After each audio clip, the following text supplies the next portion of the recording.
What's up? Speedy low effort review of Re Zero. So since I've been reviewing, I just recently did a green, yellow, and now I'm gonna have to absolutely dog on Re Zero. Might get some hate for it, but I tried. I really gave it an earnest shot. Um, I made it to season two, episode 15, back in July, end of July. And season one is 25 episodes. Season two, oh wait, this is like half of the first season, I think, half of the second, whatever. However, this website does it. But here, so I made it into 15. This whole entire season, season two, takes place in the same area, the sanctuary. This first season wasn't bad, but I couldn't deal with the repetition, and I'm just gonna go and say it, our crybaby main lead. Like, I know I've heard the arguments about this is what a real if you, Mr. Reviewer, if you were in this world, this is exactly how you react. Maybe, yeah, you're probably right, but that's not what I want to watch. I want to watch someone who has like, who can like continuously die and like eventually maybe become a little stronger after doing it 15 times. But it's just like he's died like 1,000 times and he just keeps crying. And it's just like he has like mental breakdowns, and I can't. It's not for me. The angst about losing somebody, and then like the sanctuary, and everyone's in on it, or not everybody, but like I can't. If I remember right, like the master of the house was in on it somehow. He was like wanting this type of end or something. And then you had like the different witches, which I thought were kind of cool.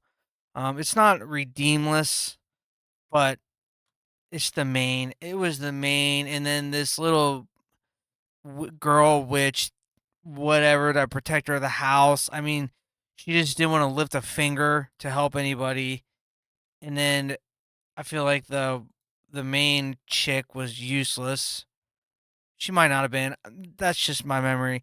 All I can remember is I wrote a note down, and it's crybaby main lead. The angst became too much to deal with. Plus, all 24 eps in the sanctuary had to drop. So that's what I'm going off of. And every time I think of this show, I get like a stomach ache of just thinking about how, what was his name again? Subaru is just a crybaby, and and then like Amelia crying for Subaru and or whatever. Um, I really wanted to like this show. I gave it an earnest. I really did. It just I had to just became too much. So I'm gonna have to sadly not recommend this. I've watched a lot of other isekais.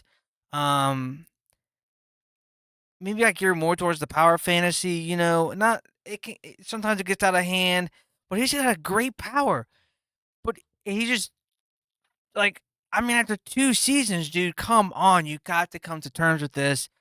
And then I maybe I'd almost like spoilers to know how it's gonna happen, like to know if he can what's gonna happen, like in season three. Like, is he gonna be able to save the Ram people, twins? I know he was having trouble.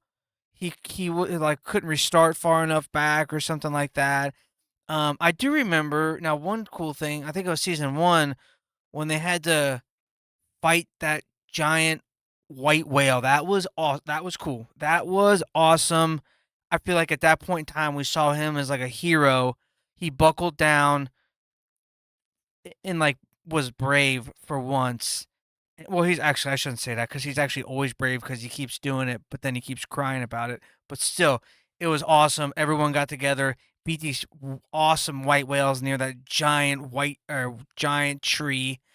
That was a sick, sick moment.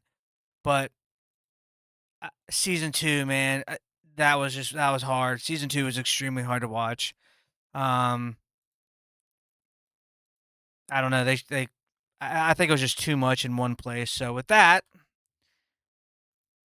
hard pass, won't continue, too much crying. I'm gonna have to stop. I'm gonna have to stop, unfortunately. So there it is. There's my review of ReZero. Until next time.